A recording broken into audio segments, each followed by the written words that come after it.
Well, though it can be used for good, no secrets, social media negativity provides unwanted opinions are kind of part of that process. And body confidence advocate Sarah Nicole Landry is sharing her tips on how she rises above that negativity and to continue to be her bold self. Good morning, Sarah. Good morning. Good morning. Even by you saying good morning, I know that you have a lot of self-love. But what does self-love mean to you?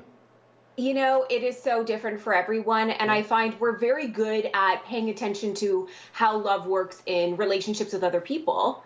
Not so great about doing it for ourselves. So a lot of it for me has just been really listening to what works for me, what really feels good, what intentional things I could be doing day by day. Not big grand gestures, but, the subtleties of life.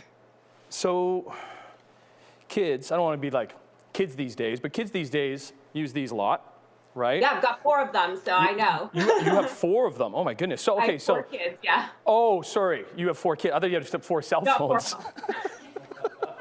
That makes more sense. So you know all about them using these things. Yeah. But I don't know, they're on them a lot. I don't know, I'm on it a lot. And there can be, I don't know, and then I'm on TV too, then you do get some negative stuff. How is it important through the age of social media going above and beyond that?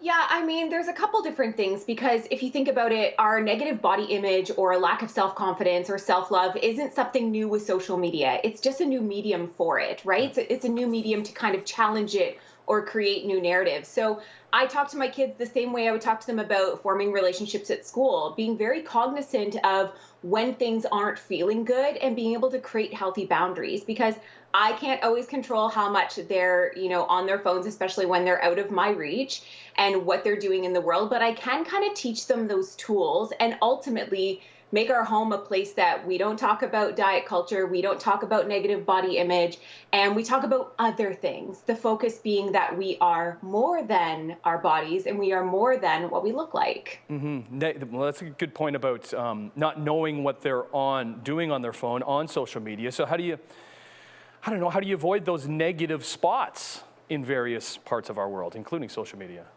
Well, I mean, I know what it's like for me. You don't avoid it, but it also kind of challenges you to show up despite what people might think and say. And that is one of the most challenging parts of growing up in this world. I'm 37 and I still have to navigate what it feels like when somebody doesn't like you or when somebody has a different opinion about what you should be doing with your life.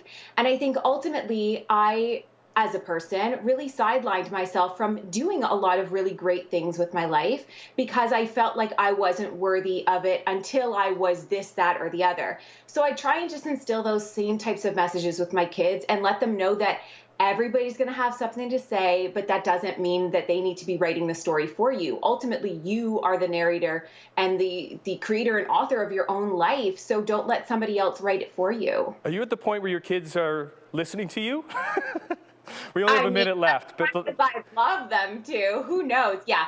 I've got 1 baby and I've got 3 preteens and teens. So I would love to think that they're listening and they're hearing it. They might, cringe at me a little bit sometimes, but I'm creating a safe environment for them and I'm creating trust so that even when things get really rough online, as they will in this world or in real life, that they know that they always have, a space at home that they can talk about it.